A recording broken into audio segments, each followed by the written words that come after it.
ethics and our manners and our relationships and our akhlaq, that would be a good success, even 5%. لَعَلَّكُمْ تَتَّقُونَ. We have to work on ourselves in this month. This month provides us an opportunity. In other seasons, we don't get this opportunity. When we are busy with eating and drinking and socializing and partying and having walima here and walima there and birthday party here and celebration there, these things remind us of the dunya.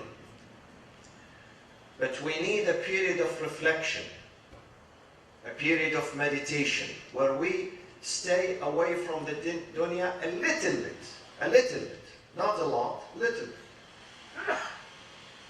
When we control our desires by voluntarily staying away from food and from drink. So we reflect on our life. How do we improve ourselves? How do we become better fathers, better mothers? How do we become more responsible being in our societies and our families? This opportunity, we can get it in the month of Ramadan.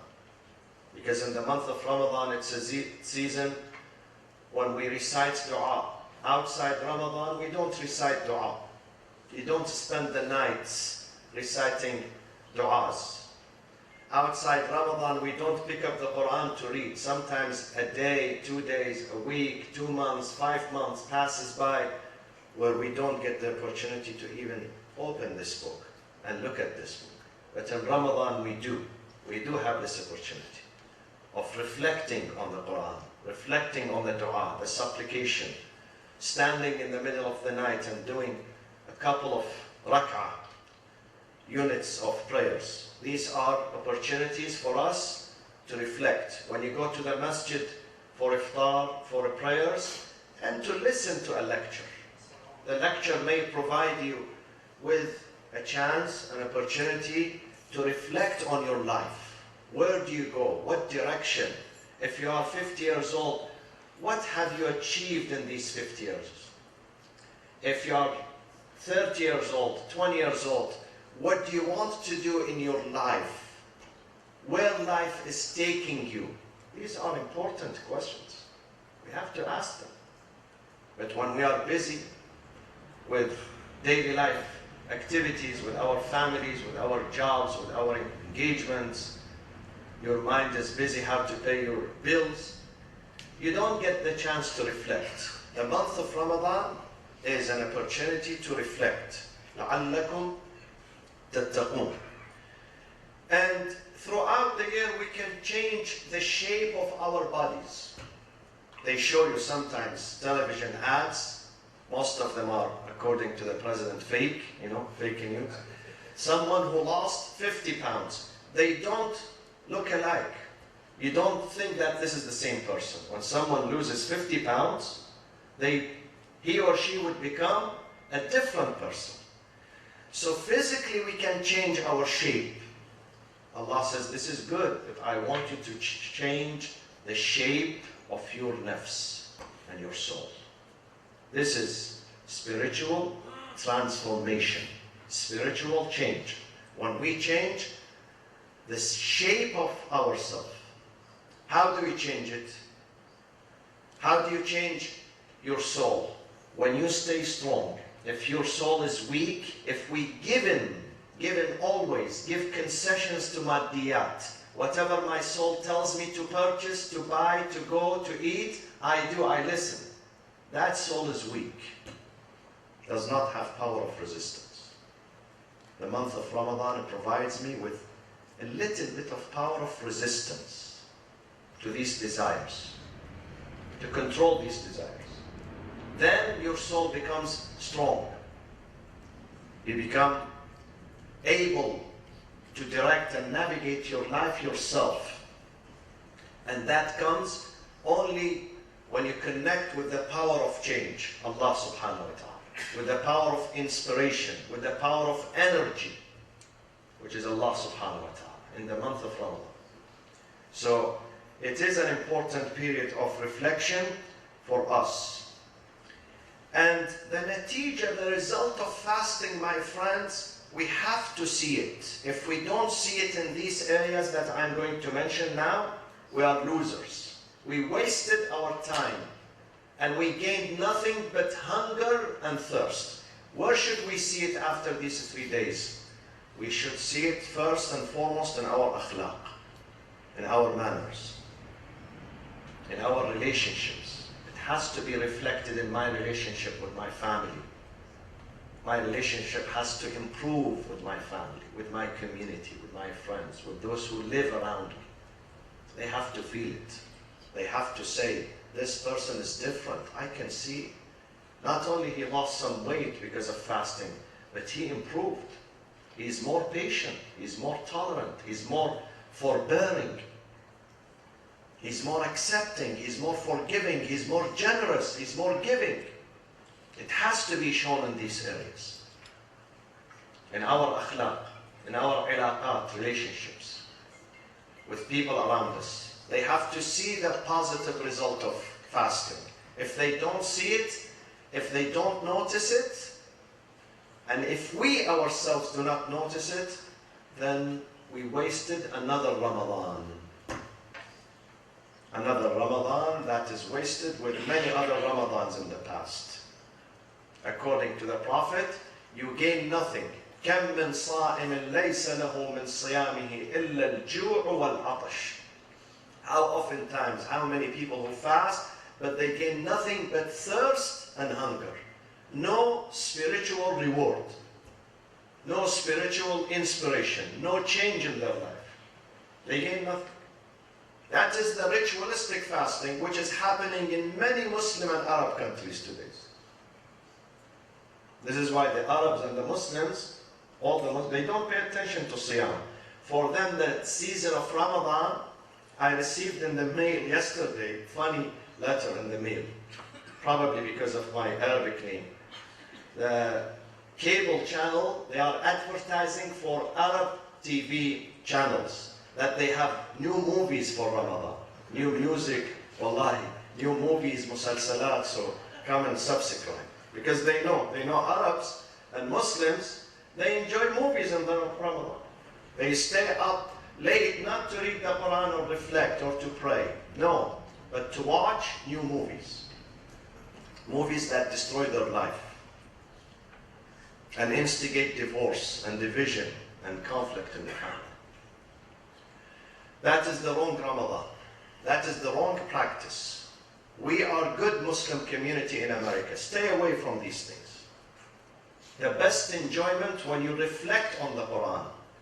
If we just read the Quran, I'll be honest with you, very honest. If you just read it without understanding it, you are not going to enjoy it.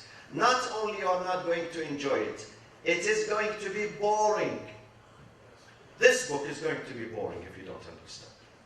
But once you start understanding it, an interactive reading, a reading with reflection, tadabbur, deep tadabbur. What does he want to tell me here? Read one page, not necessarily 5 pages or 50 pages. One page with tadabbur is better than 500 pages without tadabbur. One page, one ayah. Sometimes I enjoy one ayah. I spend 2 hours on one ayah, just one ayah in the book, because there are treasures in this book. Treasures in this book. I make new discoveries. Each time I read the Quran, there is a new something that surfaces that I did not realize last time. This is a treasure. That book is going to change us. And when we act upon this book, we understand the meaning, and then we try to practice it in our daily life. That is the enjoyment, which we are missing. أَفَلَا يَتَدَبَّرُونَ. Allah says this month, شَهْرُ رَمَضَانَ الَّذِي أُنزِلَ فِيهِ الْقُرْآنِ. It is the birthday of the Quran during this month. We sent the Quran down during this month, so you reflect on this book. So, and let me say a word or two about the meaning of Ramadan. Ramadan, some scholars say, min asma'illahi ta'ala, one of the names of God. What does it mean? They say there are 2 meanings. One meaning is Ar-Mad, comes from arbad.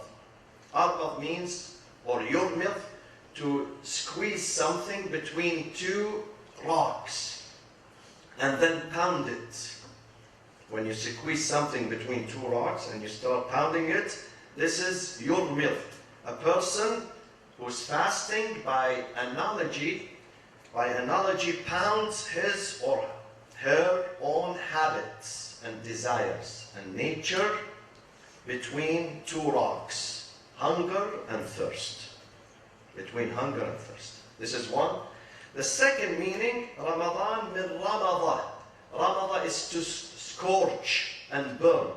So someone who's fasting is not burning calories, but he's burning his sins and his evil doing, and his sayyat is being swept away and washed away and burned by his fasting. When he curbs his desire.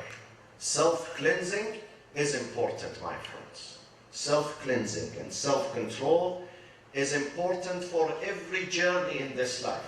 Whatever you need to do, in whatever capacity you are, whether you are a son or daughter, whether you are 12 years old or 90 years old, you need to exercise self-control.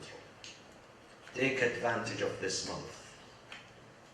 If you don't have time to go to the masjid outside Ramadan, in Ramadan, you have to make an extra effort to go to the masjid and take your family and take your children and try to worship together, read the dua together, spend the nights in remembrance of Allah and reflection on the Quran, and also sharing your goodness during the month of Ramadan. Bismillah ar-Rahman ar-Rahim. والعصر إن الإنسان لفي خسر إلا الذين آمنوا وعملوا الصالحات وتواصوا بالحق وتواصوا بالصبر وصلى الله وسلم على سيدنا محمد وأهل بيته الطيبين الطاهرين.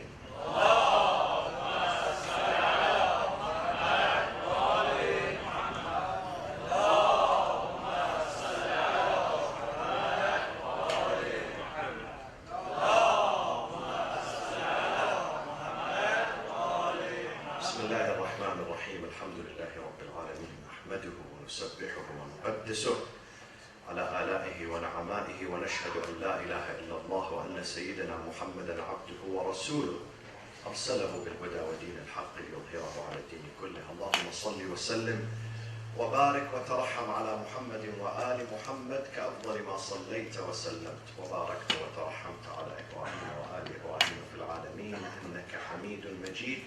وصل اللهم وسلم على خلفاء نبيك وأوصيائه وأهل بيته علي أمير المؤمنين وقائد الغر المحجلين، وعلى البضعة الطاهرة فاطمة الزهراء سيدة نساء العالمين، وعلى سبطي نبي الرحمة وسيدي شباب أهل الجنة الحسن والحسين عليهما السلام، وعلى علي بن الحسين ومحمد بن علي وجعفر بن محمد وموسى بن جعفر وعلي بن موسى ومحمد بن علي وعلي بن محمد والحسن بن علي والخلف الهادي المهدي عجل الله تعالى فرجه وسهل مخرجه وجعلنا من أنصاره وأعوانه. أعوذ بالله من الشيطان الرجيم. بسم الله الرحمن الرحيم. ولتكن منكم أمة يدعون إلى الخير ويأمرون بالمعروف وينهون عن المنكر وأولئك هم المفلحون. The month of Ramadan should not be of benefit only to us as Muslims. This benefit has to spread to other communities and other religions and to the non-Muslims. During these times, difficult times that we are experiencing, we have a big responsibility. And this responsibility is to introduce our religion, the core of our faith and our religion, to others. I traveled a few weeks ago in several European countries. And each time I go to these countries, and here in America and Canada, I realize that people are very suspicious and skeptical about Islam and Muslims, to be honest with you. They don't have good ideas. And you don't blame them.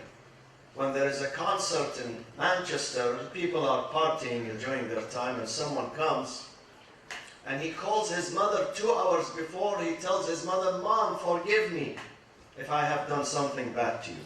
And then he kills 22 people. The same person. Look at the brainwashing. Look how some Muslims are outdated and crazy and insane. Someone, a young person, calls his mother 2 hours before. He says, "Mother, if I have done something bad to you, please forgive me." And then he goes and he kills innocent people. This is the type of Islam that's being promoted by Wahhabism. By Wahhabism. In many countries. So I don't blame Europeans and Americans when they despise Muslims. They don't like them in their neighborhoods. We tried to purchase this building and we gave full offer, $2.2 million. They said no for a mosque.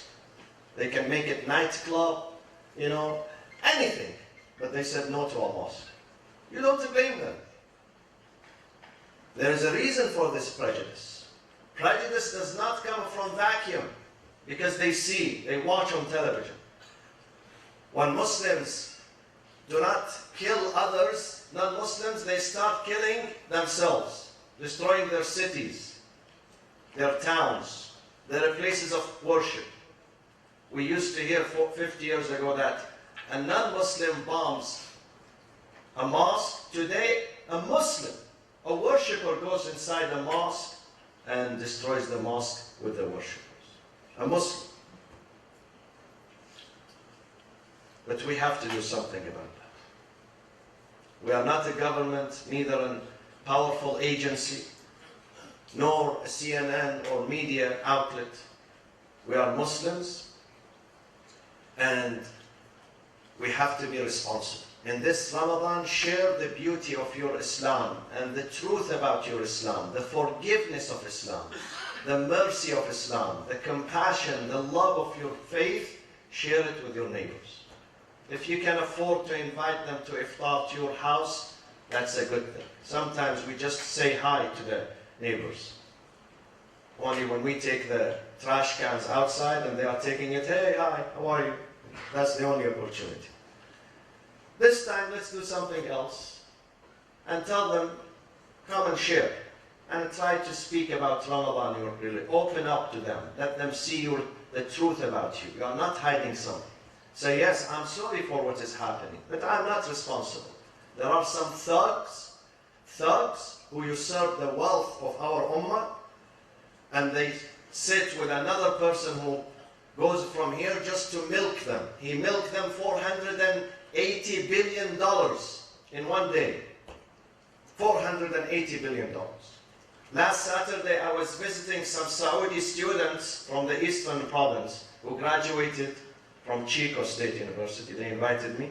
They said, "Sayyid, they cut our salaries to half, 50%. Rather than giving this money to their students, to their children, to excel, to study, to thrive, to prosper, they give it to someone whose business and his talent is just to milk people." This is not our own problem, but we have to speak about it. We have to enlighten and educate people. Speak about it day and night. Day and night. Say it to your neighbors. Let them see what is happening within Islam. Let them see that those political leaders are only murderers and thugs. They are not working for their nations and for their people. They are working for their seats and thrones to stay in power longer and longer and longer. So let's share the beauty of Ramadan.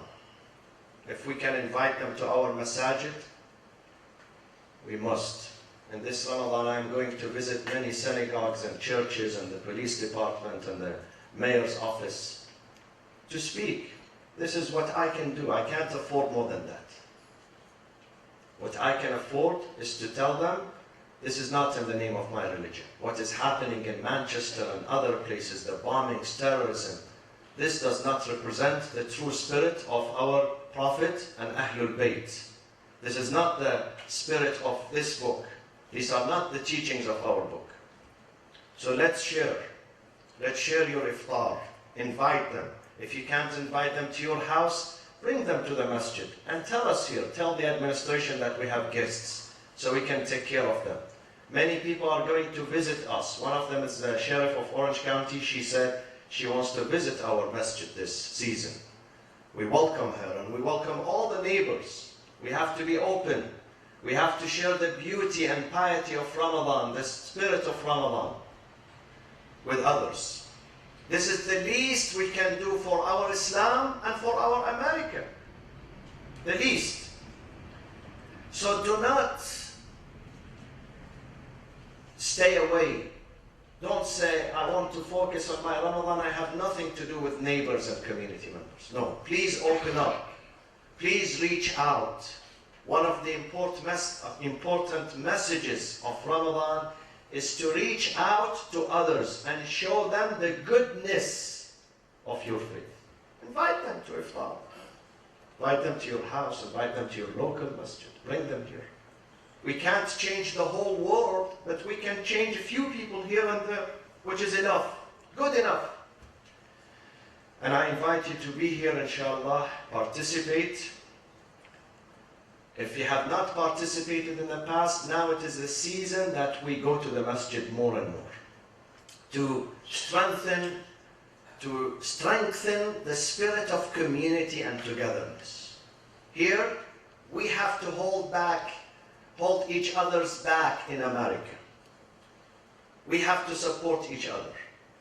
And I take this opportunity to call upon our Sunni brothers and sisters and friends and neighbors. We open our hearts to you. Anytime you want to come here, feel free, this is your masjid.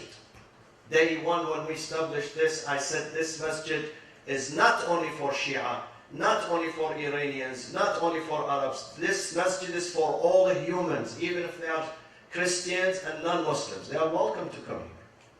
And they should feel free and honored and welcomed and respected when they come to the house of God. For this house does not belong to a person or a group. وَأَنَّ الْمَسَاجِدَ لِلَّهِ. The true masjid belongs to God. And all the people also belong to God. So they have this ownership. In every temple, in every masjid, they should have this sense of belonging and sense of ownership. I was going to recite the khutbah of the Prophet ﷺ, just 2 lines of this khutbah in Ramadan. فَاسْأَلُوا اللَّهَ رَبَّكُمْ بِنِيَّاتٍ صَادِقَةٍ. Take advantage of this month and ask your Lord with true intentions, نِيَّاتٍ صَادِقَةٍ وَقُلُوبٍ طَاهِرَةٍ, pure hearts, أَنْ يُوَفِّقَكُمْ لِصِيَامِهِ وَتِلَاوَةِ كِتَابِهِ. So you are able to fast from tomorrow, Saturday, until the end of the month. You fast this month and you recite the book of God. فَإِنَّ الشَّقِيَّ, the misfortune is the one. Who is he? فَإِنَّ الشَّقِيَّ مَنْ حُرِمَ غُفْرَانَ اللَّهِ فِي هَذَا الشَّهْرِ الْعَظِيمِ. The real loser, the real person who is unfortunate is the one who does not receive God's forgiveness by the end of this month. So we have to strive to be, inshallah, in the list of those who have received Allah's mercy and Allah's pardon and Allah's forgiveness in this month. Allahumma aghfir lil mu'minina wal mu'minat wal muslimina wal muslimat al ahya'i minhum wal amwat tabi' Allahumma baynana wa baynahum bil khayrat. From tomorrow, inshallah, the masjid is open every night for iftar. 1 hour before iftar, we're going to have a Quranic circle. One of the sisters suggested that we have a private Quranic circle only for the sisters, which we can do that, only for the sisters, and there is one here for the brothers. And inshallah, Maghrib prayers and iftar and dua, and most of the nights we're going to have also a guest speaker to address us for 5 to 7 minutes, and then